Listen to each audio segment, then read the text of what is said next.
Welcome to my channel. Oke, kembali lagi bersama YouTube channel saya. Hari ini hari Jumat, saya akan di Masjid Raya Sumatera Barat, dan ini ada tamu dari Palestina ini ya. Ikuti terus, jangan lupa like dan subscribe, dan puasa di bulan Ramadan semoga lancar, amin ya robbal alamin. Dan hari ini saya udah berada di Masjid Raya Sumatera Barat, dan di depan nih ada persiapan panggung, ada lomba Semarak Ramadan Masjid Raya Sumatera Barat.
Dan ini ada tenda-tenda ya,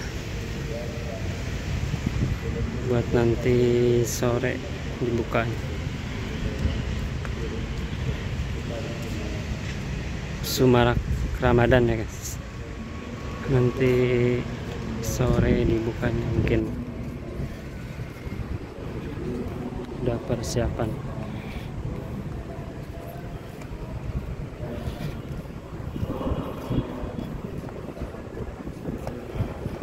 Sudah mulai penuh.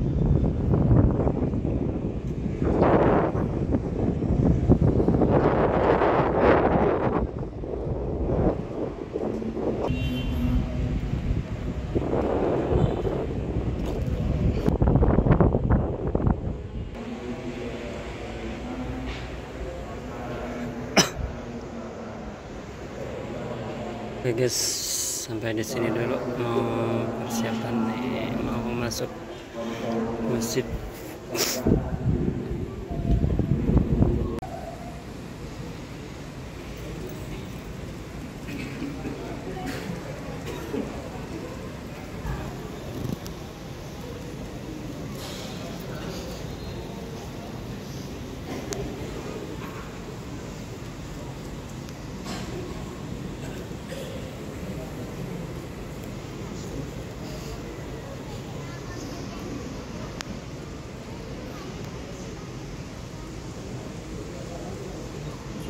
Bismillahirrahmanirrahim. Pertama-tama Syekh Muhammad Said Bakir Al-Hasan memulai ceramahnya pada siang kali ini dengan bertahmid dan bertasbih kepada Allah Subhanahu wa taala. Tak lupa salawat serta salam kita haturkan kepada junjungan Nabi kita Muhammad sallallahu alaihi wasallam, dan beliau menyampaikan sebuah amanah, bahwasanya beliau menyampaikan saudara-saudara, bapak-bapak semua di Palestina dan di Gaza mengucapkan Assalamualaikum pada bapak-bapak semua. Dan beliau menyampaikan bahwasanya sesungguhnya warga-warga Palestina, masyarakat-masyarakat di Gaza sangat-sangat mencintai warga Indonesia sebagaimana warga Indonesia mencintai juga warga-warga Gaza dan Palestina. منذ أكثر من 100 عام أعانت بريطانيا وبعض دول أوروبا المنافقة أعانوا اليهود على تأسيس دولة لهم في فلسطين في أرض الإسراء والمعراج في أولى القبلتين وثالث المسجدين بعد مكة والمدينة.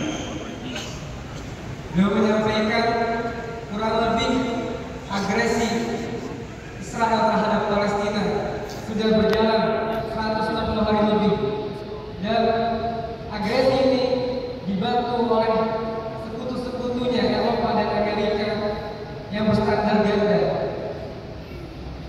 Israel dan sekutunya menyerang negara Palestina, menyerang tanah Al-Aqsa, yang beliau menyampaikan bahwasanya tanah Al-Aqsa adalah tempat di mana Nabi kita melakukan Isra dan Mi'raj yang Masjidil Muntahha, yang mana Masjid Al-Aqsa merupakan kiblat pertama umat Islam sebelum dipindahkan ke Masjidil Haram. ومنذ ذلك اليوم وإخواننا في فلسطين يعانون. قتل اليهود من أول يوم حتى يومنا هذا أكثر من 170,000 شهيد من إخواننا، واعتقلوا وأسروا عشرات الآلاف من الأسرى، وإخواننا لا يزالون يرابطون هناك دفاعا عن شرف الأمة ودينها. Dan beliau menyampaikan agresi Israel semenjak beberapa belasan tahun yang lalu kurang lebih sudah menewaskan, sudah memperbanyak korban kurang lebih ratusan ribu. Sementara semenjak 7 Oktober hingga sekarang korban-korban syahid kurang lebih jumlahnya sudah sampai 32.000 orang. Dan kebanyakan dari korban tersebut merupakan anak-anak dan wanita yang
Palestina saat ini bukan masalah untuk orang Palestina saja, bukan masalah untuk orang-orang Arab saja, akan tetapi beliau menyampaikan bahwasannya masalah ini, isu ini merupakan tanggung jawab, kewajiban bagi seluruh umat Islam di dunia, bagi seluruh umat yang mengatakan asyhadu an la ilaha illallah, yang mana tanah ini, tanah Al-Aqsa, merupakan kiblat pertama umat Islam dan tempat Isra dan Mi'raj Nabi kita Muhammad sallallahu alaihi wasallam. ومثلما أعان الله تعالى أجدادكم على التخلص من الاستعمار الهولندي بعد 350 عاما من الاحتلال، سيعين الله أهل فلسطين على التخلص من اليهود، ولكن وراء اليهود أمريكا والدول الأوروبية المنافقة، فهم بحاجة إلى دعمكم وإسنادكم يا إخوة الإسلام. Maka beliau menyampaikan sebagaimana kita telah dijajah oleh orang Eropa, oleh Belanda sebanyak 350 tahun. Kakek-kakek kita, buyut-buyut kita mungkin sudah berjuang. Maka perjuangan ini juga dirasakan oleh saudara-saudara kita di Palestina. Maka beliau menyampaikan, semoga Allah membantu warga-warga Palestina untuk memberantas orang-orang Yahudi di Israel, sehingga bisa merdeka sebagaimana dulu Indonesia merdeka dan diakui oleh negara Palestina. ويسأل بعض إخواننا في أندونيسيا ماذا يمكن أن نقدم لإخواننا في فلسطين ونحن هنا في مكان بعيد. يمكن أن نقدم لإخواننا أمورا ستة أمور أحكيها لكم إن شاء الله. Dan setelah kita mengetahui kondisi terkait saudara-saudara kita di Palestina dan di Gaza, dan setelah kita mengetahui pentingnya tanah Al-Aqsa, kewajiban kita, tanggung jawab kita sebagai umat Islam, maka mungkin kita akan bertanya-tanya, apa kewajiban kita, apa yang bisa kita lakukan untuk membantu saudara-saudara kita di Gaza dan di Palestina. وأول هذه الواجبات الستة هو الدعاء، أن ندعو الله عز وجل في كل صلاة وعند كل صيام: اللهم انصر إخواننا في فلسطين، اللهم أعن إخواننا في غزة، اللهم ثبت إخواننا في بيت المقدس. Beliau menyampaikan ada 6 hal yang bisa kita lakukan untuk membantu saudara-saudara kita di Palestina. Yang pertama dan utama adalah dengan doa. Beliau menasihati kita senantiasa berdoa di setiap qiyam kita, di setiap siang kita, di setiap sholat dan sujud kita. Jangan pernah lupakan saudara kita di Palestina dengan doa Allahumma sholli ala muslimin fi Gaza. Ya Allah, tolonglah berikanlah kemenangan kepada saudara-saudara kita bangsa di Palestina. الواجب الثاني متابعة أخبار إخواننا في فلسطين وتوعية أهلنا والمجتمع الإنجليزي. نحكي لإخواننا وأهلنا عن أخبار إخواننا في غزة وعن دمائهم التي لا تزال تسيل، لأنه من لم يهتم لأمر المسلمين فليس منهم. المتابعة والتوعية هذا الواجب الثاني. Dan kewajiban kedua yang bisa kita lakukan adalah selalu mengupdate, selalu peduli dengan kabar Palestina, serta membangun kesadaran terhadap diri kita dan keluarga-keluarga kita terkait pentingnya Masjidil Aqsa. Karena beliau menyampaikan sebuah hadis bahwasanya barang siapa yang tidak peduli dengan urusan-urusan kaum muslimin, maka dia bukan dari umat kita, bukan bagian dari kami. Maka ini kewajiban kita untuk terus mengupdate, untuk terus peduli bagaimana kabar-kabar saudara-saudara kita di Palestina, bagaimana mereka kelaparan, bagaimana mereka berjuang. Maka inilah kewajiban kita yang kedua. الواجب الثالث المقاطعة، نقاطع بضائع اليهود ولا نشتري منهم ولا ندعمهم.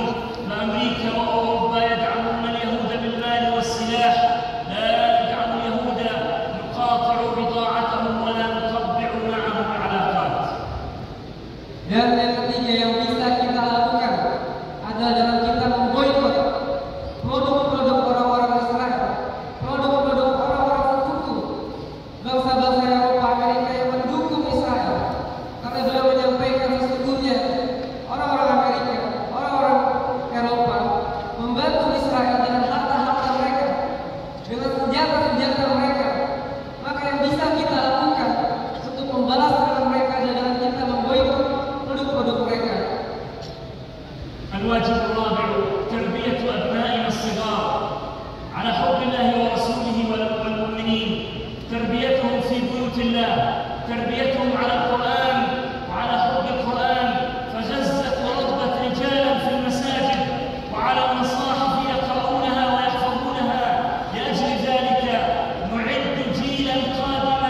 pentingnya untuk menyadarkan akidah umat Islam di tanah Al-Aqsa, sehingga ketika kita sudah mencetak membentuk generasi-generasi penerus kita, insya Allah nanti akan memunculkan generasi yang membebaskan Al-Aqsa. Beliau menyampaikan bahwasanya di Gaza, mengapa sampai saat ini mereka terus berjuang adalah karena orang-orang tuanya mengajarkan anak-anaknya tentang Al-Quran di masjid-masjid mereka. Mereka menghafalkan Al-Quran semenjak dari kecil sudah menghafalkan Al-Quran. Maka ketika sudah mereka menghafalkan Al-Quran, mereka akan mengamalkannya dan menjadi karakter bagi generasi tersebut.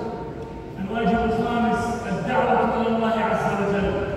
الدعوة إلى الله في إندونيسيا دعوة المسلمين وغير المسلمين، لأن في الدعوة زيادة عدد المسلمين، وهذا فيه قوة للمسلمين في إندونيسيا وقوة ونصر لإخواننا في فلسطين. الدعوة إلى الله واجب، لأنه لئن يهدي الله بك رجلا واحدا خير لك مما طلعت عليه الشمس.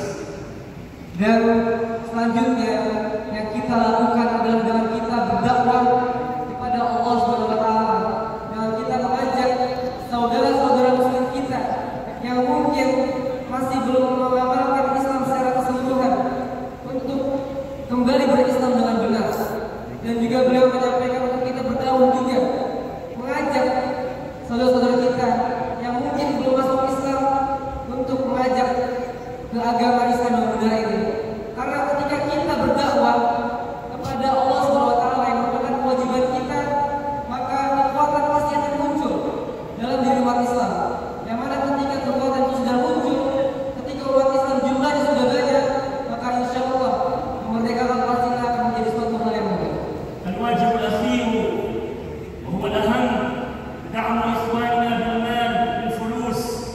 نقدم لإخواننا من أموالنا، هم يقدمون أرواحهم وأبنائهم. من يبني مستشفيات غزة التي هدمها اليهود؟ من يبني مدارسها؟ من يطعم جائعهم؟ من يكفل أيتامهم؟ ندعم إخواننا في غزة لأن العالم كله يدعم اليهود بالمال. ندعم إخوانهم، فهذا من أبواب الجهاد، وقد أفتى العلماء بجواز دفع الزكاة لإخوانكم في غزة. قدموا ولا تبخلوا. أنا أعلم أن إندونيسيا قدمت، لكن المعركة لا تزال مستمرة. لأجل ذلك قدموا تجدوا عوضا، فإخوانكم يدافعون عن الأمة كلها ولا يدافعون عن فلسطين فقط. بارك الله فيكم وجزاكم الله خيرا والحمد لله رب العالمين. Maka langkah yang keenam, yang poin merupakan sangat penting, beliau menyampaikan untuk kita mengorbankan, menginfakkan harta-harta kita. Kenapa kita menginfakkan harta-harta kita? Karena beliau menyampaikan sesungguhnya saudara-saudara kita di Gaza dan di Palestina, mereka mengorbankan bukan hanya hartanya saja, akan tetapi jiwanya, keluarganya. Maka kita yang di Indonesia bisa membantu saudara-saudara kita dengan harta-harta kita. Beliau menyampaikan sesungguhnya negara Israel, negara orang-orang Yahudi yang akidahnya lemah, yang persatuannya rapuh, begitu banyak sekutu yang membantu, begitu banyak harta-harta yang dibantu oleh orang Amerika dan Eropa. Maka kita sebagai umat Islam tidak boleh kalah kepeduliannya, rasa empatinya terhadap saudara-saudara kita di Gaza. Maka infakkanlah harta-harta kita, korbankanlah harta-harta kita yang tak seberapa ini untuk saudara-saudara kita di Palestina yang sudah mengorbankan nyawanya. Maka beliau menyampaikan sesungguhnya harta yang kita infakkan, insya Allah Allah akan ganti yang lebih baik dari yang sudah diberi. جزاكم الله خيرا كثيرا وبارك الله فيكم. حفظ الله إندونيسيا، حفظها الله وبارك الله لكم في بلدكم، وجعلنا نحن وإياكم نعيش حتى نرى ونصلي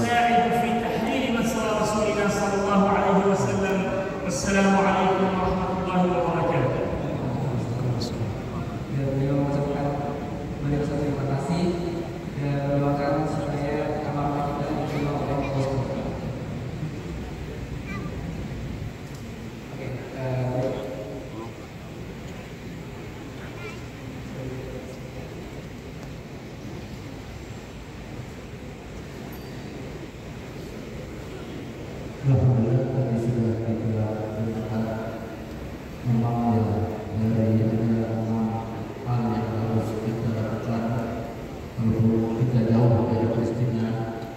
Insyaallah doa kita selalu kita lakukan.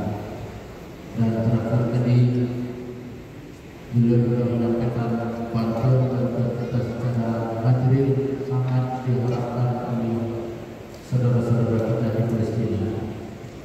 Dan untuk itu kita akan mengumpulkan dana yang dinyatakan oleh saldo dari dan bisa membawa tahun